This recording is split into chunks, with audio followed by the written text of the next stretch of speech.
नमस्कार दोस्तों, मेरा नाम है शुभम यादव। आप देख रहे हैं शिक्षा संकल्प बाय शुभम। इस चैनल पर पहली बार विजिट करें तो चैनल को सब्सक्राइब करके बेल आइकन को प्रेस करना ना भूलें। दोस्तों देखिए दोस्तों, आप लोगों को थंबनेल देख के पता चल ही गया होगा कि बीएसएफ में वैकेंसी निकली हुई है आईटीआई पास वालों के लिए। देखते हैं क्या वैकेंसी है, वीडियो में अंत तक बने रहिएगा।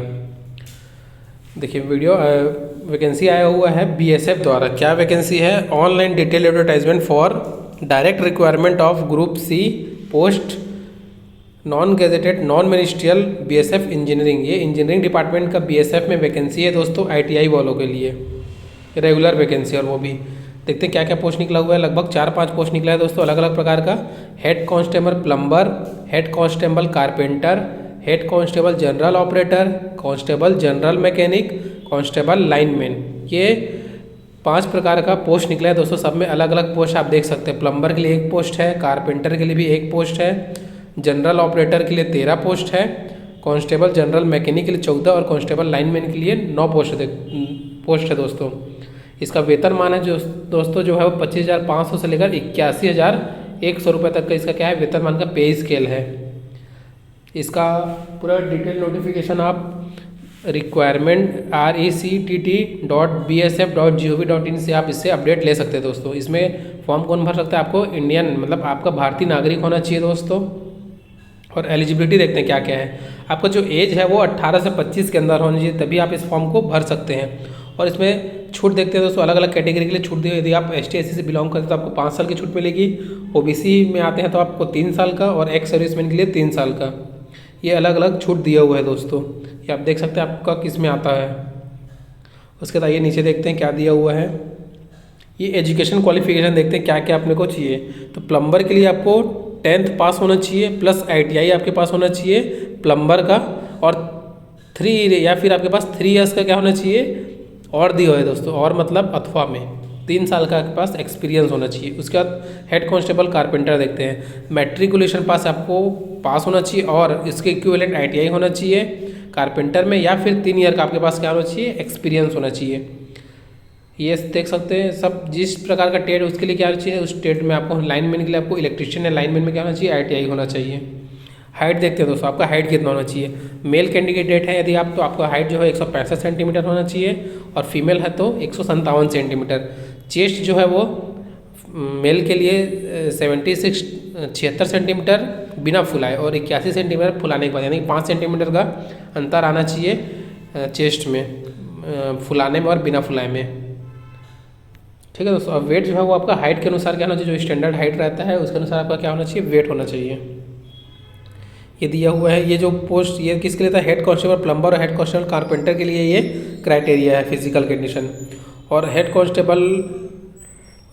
Constable of general operator, constable general mechanic और कांस्टेबल लाइनमैन के लिए देखते हैं हाइट जो है 165 और फीमेल के लिए जो है वो 157। चेस्ट जो है लगभग सेम दिया हुआ है, वेट भी वही है, दोनों के लिए सेम है दोस्तों। उसके बाद मेडिकल स्टैंडर्ड देखते हैं। आई कितना होना चाहिए आपके पास? आई जो है वो 6/9 बेटर आई और रॉज आई, यानी कि चश्मे के साथ आपका 6/9 होना चाहिए। ये आप लोग देख लेंगे।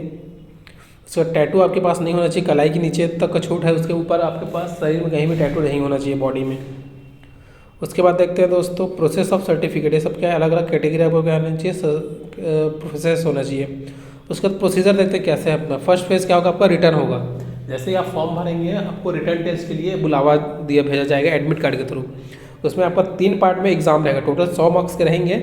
जो पहला पार्ट रहेगा वो जनरल इंटेलिजेंस एंड रीजनिंग, जो 20 क्वेश्चन रहेगा 20 मार्क्स के। उसके जनरल अवेयरनेस रहेंगे 20 क्वेश्चन 20 मार्क्स के। और टेक्निकल सब्जेक्ट जो आपको जिस ट्रेड से है उस ट्रेड का 60 क्वेश्चन रहेगा। ऐसा मिलाकर टोटल 100 क्वेश्चन रहेंगे 100 मार्क्स के। ठीक है दोस्तों। और आपको क्वालिफाइंग एग्जाम यदि आप जनरल OBC से आते हैं आपको मिनिमम 45% मार्क्स आने, यानी 100 नंबर का क्वेश्चन तो आपको मिनिमम 45 नंबर लाना ही है। और यदि आप ST/SC से बिलोंग करते हैं आपको 40% मार्क्स लाना ही है दोस्तों। उसके बाद आपका क्या होगा मेरिट लिस्ट में शॉर्ट लिस्ट किया जाएगा। उसके बाद सेकंड फेज़ जो है आप लोग का क्या होगा डॉक्यूमेंट वेरिफिकेशन। यदि आप रिटर्न क्वालिफाई कर जाते हैं तो आपको डॉक्यूमेंट वेरिफिकेशन के लिए क्या आएगा कॉल आएगा, एडमिट कार्ड आएगा, आपको उस जगह पे जाना रहेगा। उसके बाद आपका क्या होगा PST को फिजिकल स्टैंडर्ड टेस्ट, जो हाइट जो बताया हुआ है चेस्ट हाइट ये का किया जाएगा, मेजरमेंट किया जाएगा। उसके बाद आएगा फिजिकल इफिशियंसी टेस्ट, मतलब आपका PET होगा। पीटी के लिए क्या होगा, रन आपको दौड़ना है मेल को 1.6 किलोमीटर 6 मिनट 5-6.5 मिनट में आपको क्या करना है, 1.6 किलोमीटर को दौड़ना है। और फीमेल के लिए 800 मीटर 4 मिनट में पूरी करना है। लॉन्ग जंप जो है वो 11 फीट को आपको क्या करना है, लॉन्ग जंप को क्रॉस करना है। इसके लिए आपको 3 चांस दे रहा है। दौड़ के लिए केवल 1 ही चांस मिलता है और हाई जंप और लॉन्ग जंप के लिए 3 चांस मिलेगा। और महिलाएं के लिए 9 फीट रहेगा लॉन्ग जंप, उसके लिए भी आपको 3 चांस मिलेंगे। उसके बाद हाई जंप जो है वो 3.5 फीट का रहेगा और फीमेल के लिए भी उनके लिए 3 फीट रहेगा। इसीलिए आपको 3-3 चांस मिलेंगे दोस्तों। ये यदि आपका क्वालिफाई हो जाता है तो आपका क्या होगा, ट्रेड टेस्ट के लिए बुलाया जाएगा। आप जिस ट्रेड के हैं आपका उस ट्रेड के लिए बुलाया जाएगा यदि आप फिजिकल क्वालिफाई कर जाते हैं तो। ट्रेड टेस्ट के बाद आपका एक मेडिकल होगा, मेडिकल के लिए बुलाया जाएगा और फिर आपका फाइनल मेरिट लिस्ट बनेगा रिटर्न के बेस में। ठीक है दोस्तों, ये क्या है उसका पूरा सिलेक्शन प्रोसीजर हुआ। अब देखते हैं आपको फॉर्म कैसे भरना है। फॉर्म भरने के लिए आपको इस जो वेबसाइट दिया है इस वेबसाइट पे जाना है और जो फॉर्म भरने का डेट जो है वो 17 मार्च से स्टार्ट हो गया दोस्तों और आप 15 अप्रैल रात को 11:59 तक आप इस फॉर्म को भर सकते हैं। उसके बाद क्या होगा, ये वेबसाइट बंद हो जाएगा। इसका जो फीस है वो 100 रुपये लगेंगे और आपका एक्स्ट्रा चार्ज जो है वो CSC चार्ज जो है 47 रुपये लगेगा। लगभग 150 के आसपास इसका एग्ज़ाम फॉर्म का पेमेंट लगेगा दोस्तों। ये पूरा देख सकते हैं क्या क्या चाहिए, रिक्वायरमेंट सेंटर क्या है ये पूरा देख सकते हैं। ये अलग अलग रिक्वायरमेंट सेंटर बना हुआ है, अलग अलग हो सकता है यहीं आपको क्या हो फिजिकल के लिए बुलाया जाए। ये जो आपके इंस्ट्रक्शन है इस इंस्ट्रक्शन को पूरा पढ़ लेंगे दोस्तों। ये देखते हैं पूरा नीचे आते जाते हैं, ये पूरा दिया हुआ है प्रोसीजर। ये दिया है आपको फॉर्म कैसे भरना है, 1 टाइम रजिस्ट्रेशन कैसे करना है, ये पूरा पेमेंट का मेथड दिया हुआ है, पूरा आप देख लेंगे।